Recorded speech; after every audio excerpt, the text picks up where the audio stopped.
Hello everyone, Nick of StreetPass Princeton here to have another episode of Pokemon Omega Ruby, and this will be for Delta episode. So, last we left off, we battled Wallace of the Pseudopolis Ancient People, and we're finally at the Sky Pillar, so we're gonna find out if Rayquaza is gonna come out from his slumber. So let's go inside. Here we go! Route 131. Sky Pillar. Zinnia, hi! So you came for me. Thanks for that. That's really good, Nick. I really feel it right here. Huh. So you've been a good boy. I think I'll give you something I've been keeping. Look! That painting that covers the wall? See, this is our history of humanity of Pokemon, nature of itself. They're the tales that have been passed down by ancestors, the Draconoids, for thousands of years, and now I'll pass the history on lore to you. Thousands of years ago, in the Primal Age, long lost, the world was overflowing with natural energy. Primal Groudon and Kyogre fought over that energy in endless, furious clashes. In face of Primal Groudon and Kyogre power, people could do nothing. The only choice was to watch as a disaster upon disaster swept over them. It was in such a time that a great many meteoroids poured from the darkness of space from a place higher than even the heavens, and the meteoroids fell in their multitude upon a waterfall that long been home to a tribe of dragon Pokemon users. Okay, that's it. That's the end of the first chapter of my tale. I'll tell you the next parts of the story at the next lore. Looking forward to it. I forgot to check for Ultra Balls. I'm gonna have to check right now, because I might be in trouble if I don't have... I have 34. Okay, that's good. 34 Ultra Balls is plenty. I'm just planning that he's not, like, gonna run out all of my, Ultra Balls. This Sky Pillar right here. Oh, here you are! Let me continue. It's finally time for chapter 2. Here we go. Alright, I know you're thrilled. Yes, I am. I'm very thrilled. The meteor shone with a rainbow brilliance, as if some great life was held within. That was when, as if drawn by the brilliance, a Pokemon that shone in a bright, blazing emerald hue descended from the heavens. That Pokemon was none other than Rayquaza. Rayquaza's power overwhelmed that of the two primal Pokemon, and peace returned to the world. The people of Hoenn revered Rayquaza as a true savior. And thousands of years after this time, the meteoroids once again fell. The meteoroid, far greater than any before, struck the planet, boring deep into the ocean, and leaving behind it a crater larger than any other. The land born of this event later became known as Pseudopolis. And that it, chapter 2 over. But we got just left to the starting line. It's a long way. Don't fall behind now. I wonder how many chapters are in this story. Very intriguing. Very intriguing. Zinnia. Now our tale reaches the best part. Pseudopolis was born from a great meteoroid strike. That great meteoroid was the first of many disasters that befall humanity. When it punched into the planet, the land cracked beneath it, and great welling of natural energy poured from beneath Hoenn. Thirsting for that energy, Primal Kyogre and Groudon woke once again. The people had a wish, a memory from 1,000 years before. They wished that legendary Pokemon, clad in emerald light, would appear again. The huge meteor that lay at the heart of Pseudopolis gave off a boundless brilliance. In its brilliance, it resembled a vast and powerful keystone. And once again, Rayquaza descended from whence it came in the heavens. The people fell to their knees before Rayquaza and made a wish for salvation. As they did, a great change came over the legendary Pokemon. It was enveloped in blinding light. As the light receded, they beheld a Rayquaza, beyond all knowledge, a sublime figure, incandescent and overwhelming life force.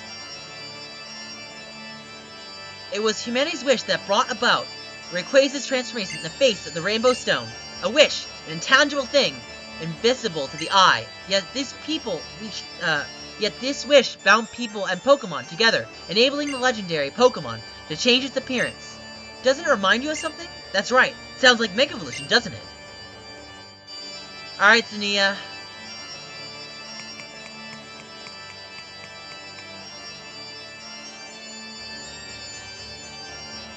Alright, here we are. Next floor. Zinnia! And how did the story end? After being transformed by the wish of the people, did Rayquaza save them from disaster? Rayquaza once again confronted Primal Groudon and Primal Kyogre. The golden filaments that sprang from its body covered the sky.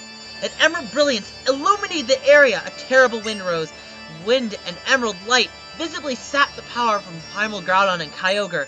Drained of their primal powers, the two vanished in the depths of the land and sea. Rayquaza watched them go, regaining its usual appearance. Then it soared back again into the heavens where it dwelled. A witness to the series of events, a tall visitor from a distant land said, "It is the Delta, born of the great disturbance in the world. By the bonds born of mankind's wish and the power of the stones, it calmed the troubles that plague the world." That was when the Draconoids constructed their great tower to hold the Rainbow Stone that had granted Rayquaza its power, and tried to get a little bit closer to Rayquaza in the heavens above, to record the history of the trials and the great feats of mighty Rayquaza. For all to know, they left behind the murals you see here. A giant tower and paintings of the past. You know, I felt like I'd seen something like that recently, but now, I suppose it's time for the final chapter of our tale. The final chapter?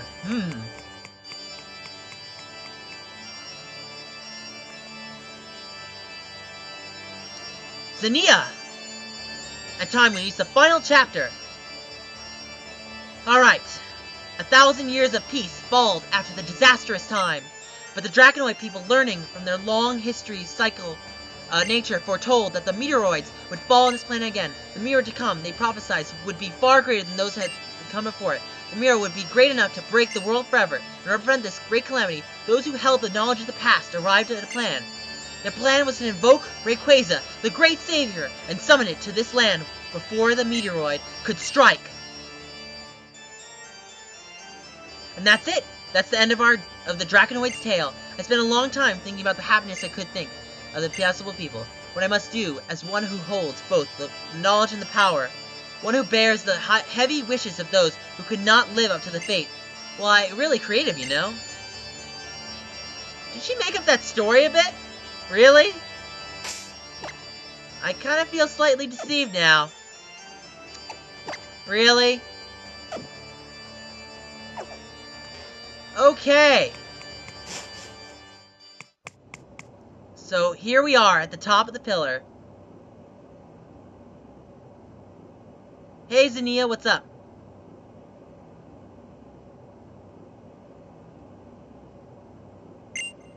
See that, Aster? You always wanted to watch them, right? The little noids. A million glittering stars falling from the sky. The show is about to start. Murmur. Are you happy now, dear Aster?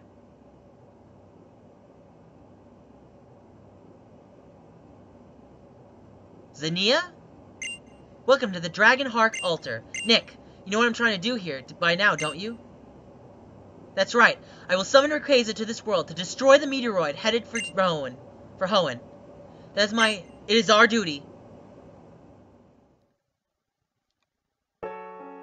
Ever since I was a little girl, I have always turned my eyes to the sky, when I was so full of insincerity that I felt my heart might be crushed by it. When I was so grief-stricken and alone, I thought my heart might break of it. I turned and looked up there, so that my tears would never, ever fall. What about you? Have you ever had something like that? I have. Right. I used to watch the stars like this all the time, together with Aster. We were always together in good times and in bad. I loved her. I loved her with everything I had. But I still lost her. Ha! I want to see her. I want to be with her again. My sweet Aster. Huh? I will, won't I? With this, just a little longer.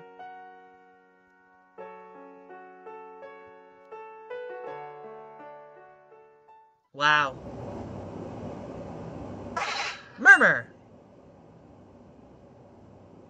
Guess I should say good morning. You slept well, didn't you? You look so adorable when you sleep. Sorry about the knocking you out thing. Why you knock me out? Enough. It's time I gave it a shot. I'm sorry for all the trouble I caused you. If something happens to me, please take this little one.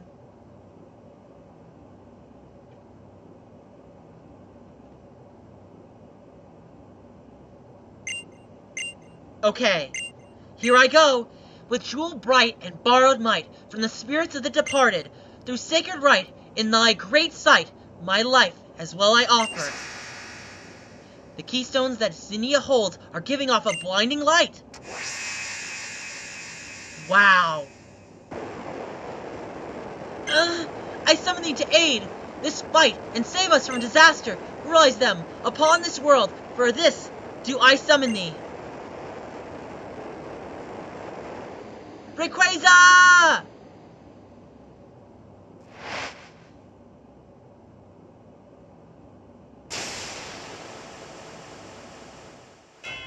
Rayquaza! Kira!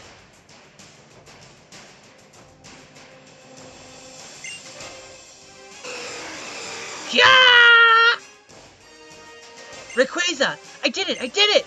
Now the world will be saved! Aster! Aster, I did it!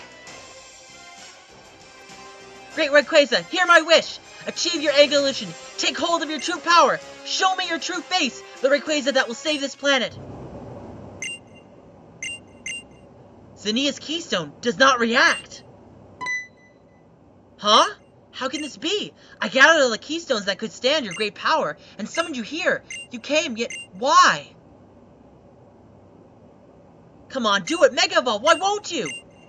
Zinnia's keystone does not react. Yeah! What? It can't be! The one without enough power is you, Rayquaza? The meteorites that should lie within Rayquaza's great body aren't enough? Have these thousands of years drained of them of power? This can't be! Everything I've done till now! Aster, I can't take it anymore.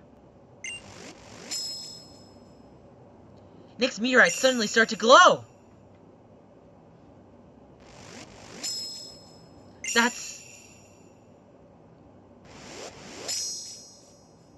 The glow of Nick's meteorites glow even stronger.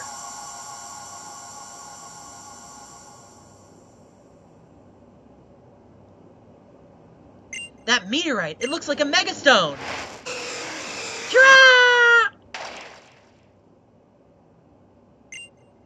Rayquaza swallowed the meteorite.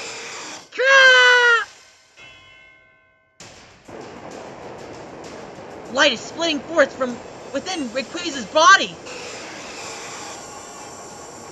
Wow.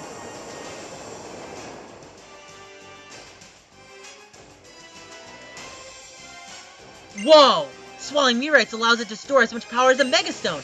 Your meteorites summon forth the power needed for Rayquaza to evolve. Mega Evolve, that is. Try!